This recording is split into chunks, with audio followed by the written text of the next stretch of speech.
want to welcome you to my video on the impact that the Puritans had on New England. And I couldn't imagine a more appropriate place to start this video than here at Plymouth Bay, standing in front of the Mayflower II, which is a replication of the original Mayflower when the Pilgrims landed here in 1620. Today, I'm taking you on a journey through Plymouth, through the area, through some of the historic sites, and throughout the area. My focus on this particular paper was the impact that the Puritans had on New England, and you can see that here in Plymouth. You can see it within the streets, the nature, and even the tourism that's now become a key part of this particular thing. I brought along my Labrador today, which his name's Judd. He's actually named after a historic home back in Connecticut. And the Pilgrims actually brought dogs along for the adventure, so I figured why not be more appropriate than to bring a dog along too as well, especially since he's named after an historic event. But one of the things I hope to convey through this video, as we go through Plymouth and then we take a final stop at the local cemetery by me, is how much the Pilgrims impacted this area and how much the Puritans impacted this area, whether it be the separatists here in Plymouth or the traditional Puritans that arrived in Massachusetts Bay Colony. That is part of this adventure. So let us take a walk, enjoy this time we have together, and take a look at Plymouth and then a final stop at a cemetery. Here is Plymouth Bay in all of its glory, and when the Pilgrims arrived on that cold day in 1620, I have a feeling that day may have been very similar to what we're experiencing today, maybe a tad bit colder. But it's windy, the chill is in the air. You can sense like how this must have been kind of a shock to them. It's unbelievable to think that they decided to just stay here, because if I had seen this, I don't know if I would have wanted to stay. It's very, very cold feeling, and maybe it's just the day, but it's hard not to get that sense that wow, they really truly were seeking that religious freedom, and this was the option. I'm standing in front of the statue of William Bradford here in Plymouth, Massachusetts again, and this time I'm kind of talking about the idea of how many primary sources came out of the Puritans. The first one I want to discuss, since we're standing here in Plymouth, is the Mayflower Compact, which was signed in 1620 as an agreement among the passengers of the Mayflower to ensure that they were all treated equally, at least the men were treated equally upon this new land that they had arrived here in Plymouth Bay. That's one of the first documents you see signed here, but there's one that actually predates that, and that's the Charter of New England. Without this charter that was signed and agreed to by King James I of England, the Pilgrims would have had no right nor claim to this land, or the Puritans down in the Massachusetts Bay Colony without that charter. It ensured that they had rights to come here and land and to take part of this area and to build a colony and to basically ship things back to England and to develop this land into something that we see today, which is all around us. The other primary source that is really important is the Connecticut Charter, and this is the preamble to our U.S. Constitution. This particular document actually is the inspiration for it. It has a preamble, and in typical Puritan fashion, there is no response to the king itself. It is a response to God. And that God is why the Puritans arrived in New England, and that this was something they were giving to him, this land, this gracious opportunity, and that all men would be created and be absorbed and brought into this world, and that they would have this opportunity to grow and have religious freedom. The big thing to think about with the Puritans is that there was two separate groups. One was the separatists, which was what the Pilgrims were, which is the area that we're standing in. This was the separatist area. They did not believe in the Church of England, and they did not recognize its rights or anything along those lines. They didn't recognize its idea of flamboyancy and how it was all about everything that came in with that. And in the case of the Pilgrims the Puritans that arrived in the Massachusetts Bay Colony, they did believe in the Church of England, but they wanted the right to religiously do their freedom and to have that within the area. William Bradford was the governor, and he was actually on the Mayflower. He would go on to settle a 120-acre farm that's not too far from where we're standing. I hope to get up there today to introduce you to that as well, but he himself was a key part. He was the signing member of the Mayflower Compact, And he continued to help develop this colony and then help shape the colony down in Massachusetts Bay. Without him, the Pilgrims and many of the others wouldn't have survived that first winter, even at that time where it was a very high death rate. But he was one that did go on to survive. He actually lived until 1657 and died right here in Plymouth. So that is a pretty impressive thing about him.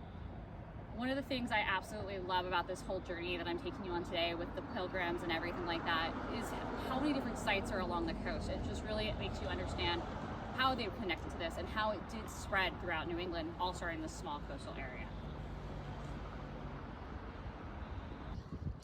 As we walk up this hill, we're heading into the Plymouth Historic District, and it makes me think of the primary source by Cotton Mather, who wrote about the history of the Pilgrims and everything that it took to become this. It was actually more of the history of the Puritans, looking at both the Massachusetts Bay colonists as well as Plymouth.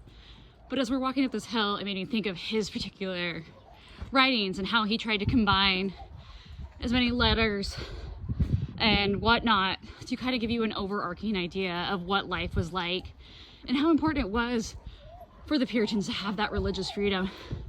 You can see the impact as we get away from the bay, though, of designs of 1673 and throughout the area. So it's a really beautiful part of Plymouth, and it's neat to see these old historic homes and buildings still be intact and make you think about Cotton Mather and how he tried to ensure that the Puritan legacy was intact. And I think he did. He managed to accomplish that, because here we are in 2023 talking about the Puritans walking the streets of Plymouth and thinking about primary sources. I'm standing in front of the Plymouth sarcophagus, or the Pilgrim sarcophagus, and it acknowledges the 104 passengers that died during the first year that came in from the Pilgrims. And this is something that I thought was really well done by the by the town, is to acknowledge those that did not survive that first brutal winter here in Plymouth.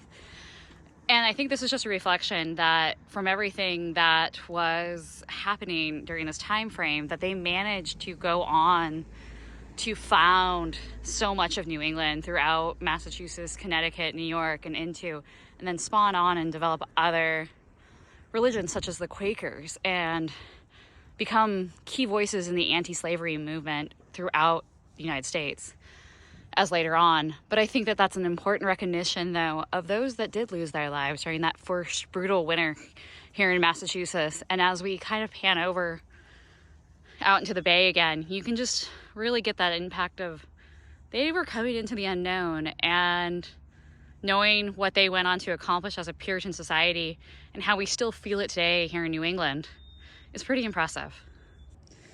I think it would be amiss if we didn't speak about the indigenous population that was here when the Puritans arrived in both Massachusetts Bay as well as the Pilgrims here at Plymouth. Without their help and assistance, even though there was a great deal of conflict later on in years, without their assistance, we wouldn't be standing here today in 2023, and that needs to be recognized and should be something we recognize. And I am grateful that Plymouth did recognize this with the statue, and I think it's a really important recognition of everything that was done. I'm standing right now in front of Plymouth Rock, which has a lot of lore and fascination tied to it when it comes to the Puritans and the Pilgrims, the separatists. It may or may not have been where they landed. It was something that generations kind of implied that it was.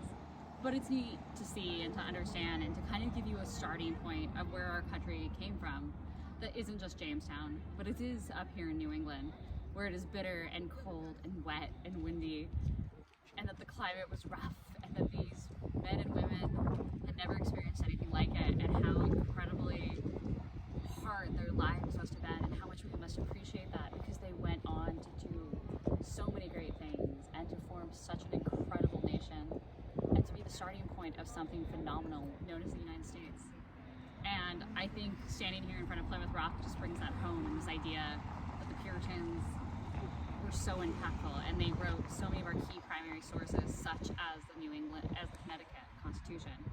Without it, we would have never had our own Constitution, and standing in front of this, in this moment, in this time, reminds you that as our 250th anniversary of our founding of our country comes up in 2026, that it all started in a simple bay in Massachusetts, and that grew into our amazing nation that we see today. So we are here at Upper White Hills Cemetery on the last portion of our journey, and the last thing I'd like to speak about is death with Puritan society. Death in Puritan society was to be expected. Of the original amount of people that came over on the Mayflower, 104 died within the first year. Death was to be expected. It was omnipotent. It was part of life within Puritan society. And there's no other better place to illustrate that than amongst a small cemetery. The other reason I wanted to end this video here in the cemetery is to kind of finalize this fact that the Puritans had an impact of New England all the way up to this little neck of White Hills where the Beardsleys lie.